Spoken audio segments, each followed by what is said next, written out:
আসসালামু আলাইকুম প্রিয় একাদশ শ্রেণীর শিক্ষার্থীরা, তোমরা সবাই কেমন আছো? আশা করি আল্লাহ তাআলার অশেষ রহমতে তোমরা সবাই ভালো আছো। আমিও আলহামদুলিল্লাহ ভালো আছি।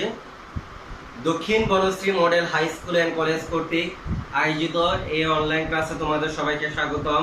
তোমাদের সবাইকে Dakshin Banasree model high school and কলেজের পক্ষ থেকে তোমাদের সবাইকে স্বাগতম। প্রিয় শিক্ষার্থীরা, আমি গত ক্লাসে তোমাদের প্রথম অধ্যায়ের অর্থায়নের ধারণা দিয়েছিলাম। তো আজকে ইনশাআল্লাহ আমরা আরেকটা টপিকস নিয়ে আলোচনা করব। ফিনান্স, ব্যাংকিং ও বীমা সাবজেক্টটা প্রথম পত্র অনেকটাই ম্যাথমেটিক্যাল, আর দ্বিতীয় পত্রটা হলো থিওরিটিক্যাল।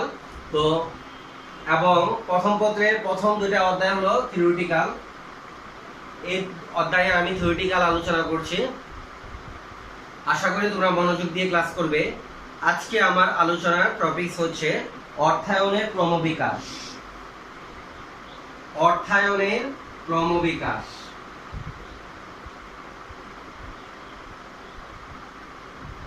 অর্থায়নের ক্রমবিকাশ, এটা হচ্ছে আজকে আমার আলোচনার টপিক। ক্রমবিকাশ কি? ক্রমবিকাশ হচ্ছে বিভিন্ন যুগ অতিক্রম করে বর্তমান এই যুগে উপনীত হওয়া, এটাই হচ্ছে একটা ক্রমবিকাশ। তোমরা সবাই জানো যে বিভিন্ন যুগ ছিল, প্রাচীন যুগ, তারপরে মধ্যযুগ এবং আধুনিক যুগ। ক্রমবিকাশ হচ্ছে এটা বিভিন্ন যুগ অতিক্রম করে বর্তমান এই যুগে উপনীত হওয়া, এটা হচ্ছে ক্রমবিকাশ। তাহলে আমরা শুরু করি অর্থায়নের ক্রমবিকাশ। মানব সভ্যতার বিকাশের প্রথম স্তরে দ্রব্য বিনিময় প্রথা প্রচলন ছিল। দ্রব্য বিনিময় প্রথার অসুবিধা দূর করতেই মুদ্রার প্রচলন হয়। দ্রব্য বিনিময় প্রথার অসুবিধা দূর করতে গিয়ে মুদ্রার প্রচলন হয়। অর্থনীতি ক্রমবিকাশের সাথে সাথে উৎপাদন প্রক্রিয়ায় শ্রম বিভাগের সূচনা ঘটে। অষ্টাদশ ও ঊনবিংশ শতাব্দীতে প্রযুক্তির উন্নয়ন ও উৎপাদন কৌশল শিল্প উন্নয়নে বিপ্লবাত্মক পরিবর্তন সাধন বিপ্লবাত্মক পরিবর্তন সূচনা করে, যা শিল্প বিপ্লব নামে পরিচিত। ব্যবসা বাণিজ্য ও প্রযুক্তির উন্নয়নের সাথে সাথে প্রতিযোগিতামূলক বাজারে টিকে থাকতে হলে অবশ্যই অর্থায়ন সংক্রান্ত ধারণা এবং ব্যবহার খুব গুরুত্বপূর্ণ হয়ে পড়ে। ঊনবিংশ শতাব্দীর শেষের দিকে অর্থায়ন একটা আলাদা বিষয় হিসাবে স্বীকৃতি লাভ করে।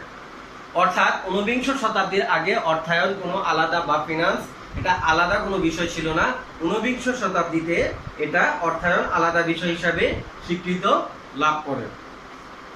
এই যে অর্থায়ন আলাদা একটা বিষয় হিসাবে স্বীকৃতি লাভ করে, যার পিছনে অবদান রয়েছে একজন প্রখ্যাত লেখকের। এই প্রখ্যাত লেখকের নাম হচ্ছে থমাস এল গ্রিন। এই প্রখ্যাত লেখকের উল্লেখযোগ্য অবদান রয়েছে। উনি একটা বই লিখেছেন, সেটা হলো corporate finance, a study of principles and method. এই গ্রন্থটি উনি 1897 সালে প্রকাশ করেন। সনাতন ও গতানুগতিক দ্বারায় আর্থিক ব্যবস্থাপকের কার্যাবলী, মানে একটা সময় ছিল আর্থিক ব্যবস্থাপকের কার্যাবলী শুধুমাত্র হিসাব রক্ষণ এবং তা বিশ্লেষণ এবং ভবিষ্যৎ কার্যক্রম প্রণয়নের মধ্যে সীমাবদ্ধ ছিল। একটা সময় ছিল আর্থিক ব্যবস্থাপনার কাজ ছিল কি, মূলত হিসাব রক্ষণ এবং তা বিশ্লেষণ এবং ভবিষ্যৎ কার্যক্রম প্রণয়ন, এতটুকুর মধ্যেই আর্থিক ব্যবস্থাপকের কার্যক্রম সীমাবদ্ধ ছিল। তাছাড়া প্রতিষ্ঠানের প্রকৃত অবস্থা তুলে ধরতে আর্থিক প্রতিবেদন প্রস্তুত তৈরি করা এবং নগদ অর্থের ব্যবস্থাপনার মাধ্যমে যেন প্রদেয় বিল ঠিকমতো পরিশোধ করতে পারে, তা অর্থায়নের কাজ হিসেবে অন্তর্ভুক্ত ছিল। বস্তুত সভ্যতা বিকাশের সাথে সাথে অর্থায়নের বিষয়ক ধারণা এবং কার্যাবলী পরিবর্তিত হয়েছে। তাহলে আমরা বলতে পারি যে প্রাথমিক পর্যায়ে অর্থায়নের কার্যক্রম ছিল শুধুমাত্র হিসাব রক্ষণ এবং তা বিশ্লেষণ এবং ভবিষ্যৎ কর্ম পরিকল্পনা প্রণয়ন, তারপরে হচ্ছে আর্থিক প্রতিবেদন তৈরি করা এবং নগদ অর্থের ব্যবস্থাপনা করা ইত্যাদি কার্যক্রমের মধ্যে অর্থায়ন সীমাবদ্ধ ছিল। কিন্তু সভ্যতার ক্রমবিকাশের সাথে সাথে অর্থায়নের কার্যক্রম বা পরিধিও কিন্তু বৃদ্ধি পায়। এখন চলো আমরা বিভিন্ন সময়ে অর্থায়নের কার্যক্রমগুলো একটু জানি। প্রথমেই জানি 1920-এর পূর্ববর্তী দশকে। 1920-এর পূর্ববর্তী দশক, তা প্রথমে আমরা যে ক্রমবিকাশ সম্পর্কে জানবো সেটা হলো 1920-এর পূর্ববর্তী দশক। 1920 এর পূর্ববর্তী দশক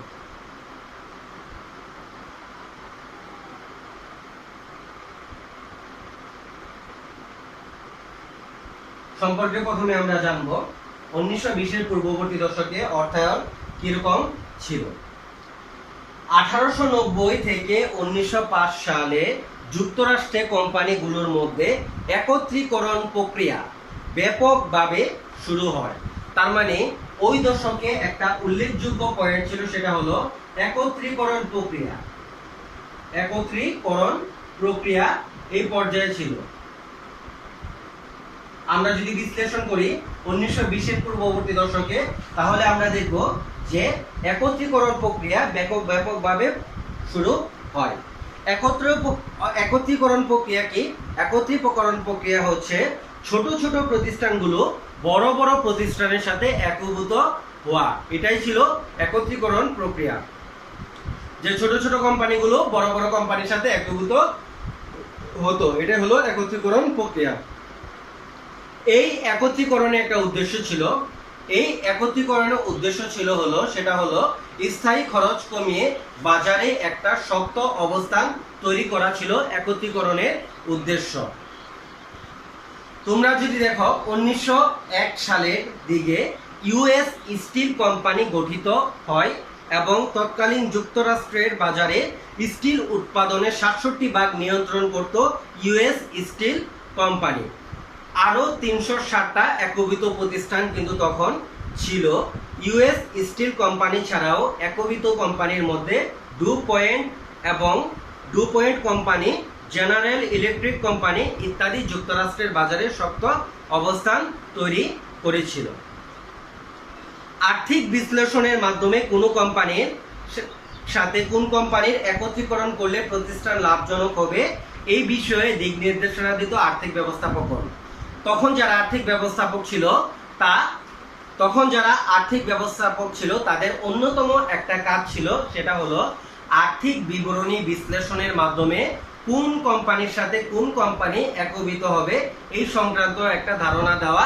এটা তখন আর্থিক ব্যবস্থাপকের অন্যতম একটা কাজ ছিল। ওই সময়ে আর্থিক ব্যবস্থাপকগণ কোম্পানির একত্রীকরণে বড় অঙ্কের অর্থ সংস্থান এবং আর্থিক বিবরণীর দায়িত্ব কিন্তু তারা পালন করত। তাহলে আমরা যদি দেখি 1920-এর পূর্ববর্তী দশকে উল্লেখযোগ্য দিক হচ্ছে গিয়া, এক নম্বর হলো একত্রীকরণ প্রক্রিয়া, এটা একটা দিক ছিল। তারপরে আরেকটা দিক ছিল, তখন আর্থিক ব্যবস্থাপকের গুরুত্বপূর্ণ কাজ ছিল কি? আর্থিক ব্যবস্থাপকের গুরুত্বপূর্ণ কাজ ছিল হলো তখনকার কোম্পানিগুলোর আর্থিক বিবরণী বিশ্লেষণের মাধ্যমে কোন কোম্পানির সাথে কোন কোম্পানি একত্রিত হবে এই সংক্রান্ত একটা ধারণা দেওয়া। এটা আর্থিক ব্যবস্থাপকের অন্যতম কাজ ছিল। প্রিয় শিক্ষার্থীরা, তোমরা দেখলে 1920-এর পূর্ববর্তী দশকে অর্থায়নের মূল থিমটা ছিল বা মূল ফোকাসটা ছিল একত্রীকরণ প্রক্রিয়া। তখন ছোট কোম্পানিগুলো বড় কোম্পানির সাথে একত্রিত হতো। তারপরে আমরা দেখি 1920-এর দশক। 1920-এর দশক 2 নম্বরে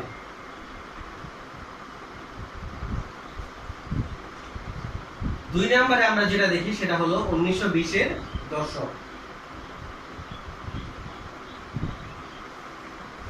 1920-এর দশকে অনেকগুলো শিল্প প্রতিষ্ঠান গড়ে ওঠে। এটা ছিল একটা উল্লেখযোগ্য দিক যে অনেক শিল্প প্রতিষ্ঠান তখন গড়ে ওঠে। অনেক শিল্প প্রতিষ্ঠান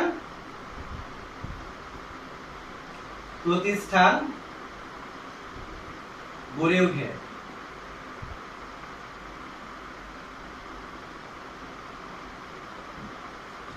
এটা ছিল 1920 দশকের একটা গুরুত্বপূর্ণ দিক।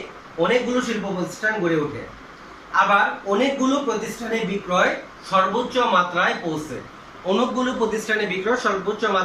পৌঁছে। কেমিক্যাল, অটোমোবাইল ও স্টিল শিল্প কোম্পানির পণ্যের ব্যাপক প্রসারের জন্য বিজ্ঞাপন ব্যয় অনেক বেড়ে যায়। ওই সময় অনেক কোম্পানির ক্ষেত্রে বাজারজাতকরণ প্রণালী কাজে লাগানোর জন্য একত্রীকরণের লক্ষ্য করা যায়। তখন এই সকল কোম্পানির মুনাফার পরিমাণ অনেক বেশি ছিল। 1920 এবং 21-এর দিকে আমরা লক্ষ্য করি পণ্যের মূল্য অনেক বেশি পড়ে যায়। এই সময় আর্থিক ব্যবস্থাপকের কাজ ছিল কোম্পানির আর্থিক কাঠামো বা ফিনান্সিয়াল স্ট্রাকচার।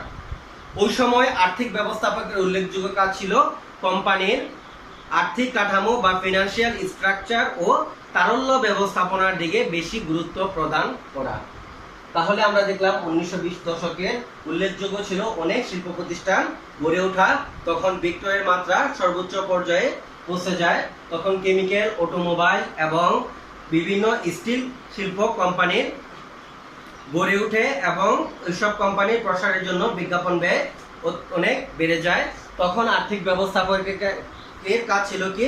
তখন আর্থিক ব্যবস্থাপকের কাজ ছিল আর্থিক কাঠামো বা ক্যাপিটাল স্ট্রাকচার ও তারল্য ব্যবস্থাপনার দিকে বেশি গুরুত্ব দেওয়া। এটা ছিল আর্থিক ব্যবস্থাপকের কাজ।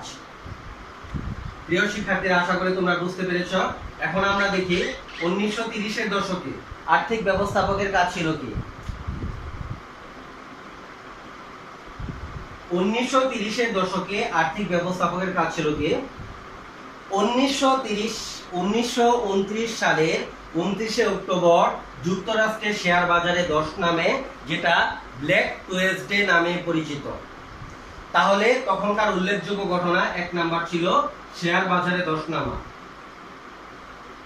শেয়ার বাজারে ধস নামা, যেটা হচ্ছে ব্ল্যাক থার্সডে নামে পরিচিত ছিল তখনকার উল্লেখযোগ্য ঘটনা। তারপরে আমরা দেখি আরো উল্লেখযোগ্য ঘটনা কি ওই সময়টা। 30-এর দশকে যুক্তরাষ্ট্রের চরম মন্দা, গ্রেট ডিপ্রেশন শুরু হয়।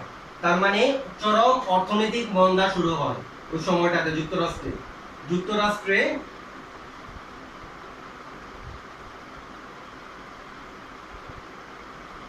চরম মন্দা শুরু হয়।